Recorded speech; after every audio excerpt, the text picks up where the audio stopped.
ମାନେ କରୁଛନ୍ତି ନାରୀ ମାନେ ପାଖରେ ଆଉ ସହନରେ ଆଇଥିବ ନା ଡୁପ୍ଲିକେଟ ହେଇଥିବ ସିଏ ପଚାରିବ ହଁ ହଁ ଦେଖି ଦେଖେଇବ ଦେଖେଇବି ଟିକେ ତମର ଦେଖ କଣ ଦେଖେଇବେ ମୁଁ କଣ କହୁଛି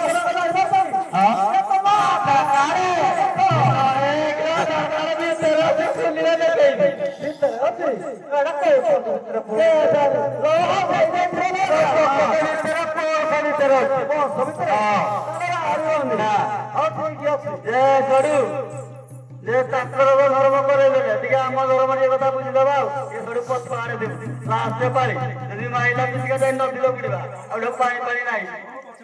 ହଉ ଭୟା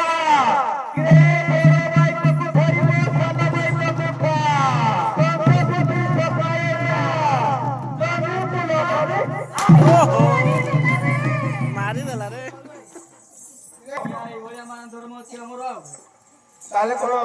ଚିହ୍ନି ପାରିଲୁ? ହଁ ଆଜ୍ଞା ମୁଁ ଚିହ୍ନି ପାଇଲି ମୋ ଘର ଲୋକ ଠିକ ଆଉ ତାହେଲେ ତୋ ଘର ଲୋକ ଚିହ୍ନିଲେ ରାସ୍ତା ହଁ ପୁରା ଚାପର ବାଜିଗଲା କାକର ଫିଟିଗଲା ମୋ ପିଠି ବୁଲା ବାବୁ ଏଆଡା ଏଆଡା ଲୋ ଆଜି ସରପରସ୍ତି ବିଜୟ କରିବେ ସାତ ରଖିଦେଇଛନ୍ତି ଟିକେ ରାସ୍ତା ସଫା କରିବା ସରପରସ୍ତି ବିଜୟ କରିବା ଆମ ଉପରେ କଣ ଗଲା କାହାକୁ ବାପାର ଯିବ ଆମ ଉପରେ କଣ ଆମେ ତ କରୁନୁ ଝାଡୁ ଆଉ କିଏ କରିବ ତମେ କରିବ ନା ଆଉ ଆମେ ତ କେହି ଆମକୁ ଝାଡୁ କରିବ କରିବାକୁ ବାଧ୍ୟ ଯେହେତୁ ଗାଁର ସାହୁକାର ଡକେଇଛନ୍ତି ତମେ ଝାଡୁ କରିବନି ନାଇଁ ଆମେ ଝାଡୁ କରୁ ଆଜିକାଲି ପରା ଆମ ହାରିଆଣି ଝିଅ ମାନେ ଝିଅ ବୋଉ ମାନେ ଆଉ ଝାଡୁ କରୁଛୁ ଆପଣ କହିଲେ ତାଙ୍କର ଇଟା ଫାରିଆ ମୋବାଇଲ ଧରିବେ